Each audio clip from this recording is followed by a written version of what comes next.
আমাদের স্পষ্ট ঘোষণা, বাংলাদেশের বুকের উপর দিয়ে কোনো করিডর যাবে না। এর জন্য যদি রক্তের বন্যা বয়ে যায়, আবারও আন্দোলন করতে হয়, এই সরকারের বিরুদ্ধে আমরা আন্দোলন করব। আগামী 7 দিনের মধ্যে এই নারী কমিশন বাতিল করতে হবে। এই যে সরকার, অন্তর্বর্তীকালীন সরকার, এই সরকার আমাদের গণঅভ্যুত্থানের সরকার। এই সরকারকে আমরা যেভাবে দিক নির্দেশনা দেব, সরকার সেইভাবে কাজ করতে বাধ্য। কিন্তু আজকে কি হচ্ছে?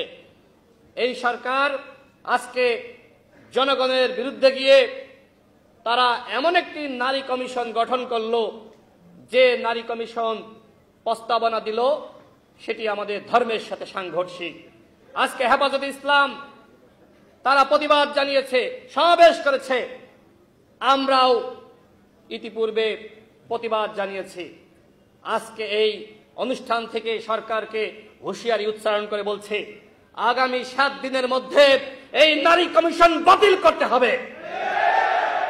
বাংলাদেশের জনগণ ধর্মের সাথে ছিনিমিনি খেলবে, ধর্মের সাথে সাংঘর্ষিক কোনো প্রস্তাবনা মেনে নিবে না। বন্ধুগণ, আমরা লক্ষ্য করছি গণহত্যার বিচারে কোনো অগ্রগতি নাই। একটা ট্রাইব্যুনাল গঠিত হয়েছে। যদি এই একটা ট্রাইব্যুনালের মাধ্যমে আওয়ামী লীগের অপরাধীদের বিচার করতে 10 বছর লাগে, তাহলে আপনারাই বলেন, যদি 10টা ট্রাইব্যুনাল গঠিত হয়, বিচার করতে কয় বছর লাগবে? 1 বছর লাগবে। কিন্তু এই বিচারের দিকে সরকারের মনোযোগ নাই। শাইনি চুলে এখন হবে সব হেয়ার স্টাইল। সিল্কোর দ্বিগুণ শাইনি চুল প্রতিদিন। সরকার এখন করিডর করিডর খেলায় মগ্ন হয়ে পড়েছে। একটু আগেই সংবাদ দেখলাম, সরকারের প্রেস সচিব, যাকে বলা হয় সরকারের মুখপাত্র, তিনি বলছেন জাতিসংঘ যদি প্রস্তাব দেয়, সেক্ষেত্রে সেই প্রস্তাব আমরা গ্রহণ করব।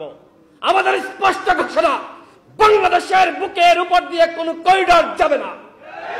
এর জন্য যদি রক্তের বন্যা বয়ে যায়, আবারও আন্দোলন করতে হয়, এই সরকারের বিরুদ্ধে আমরা আন্দোলন করব। আমরা এই গণঅভ্যুত্থান করেছি দেশের স্বাধীনতা সার্বভৌমত্ব বিকিয়ে দেওয়ার জন্য নয়।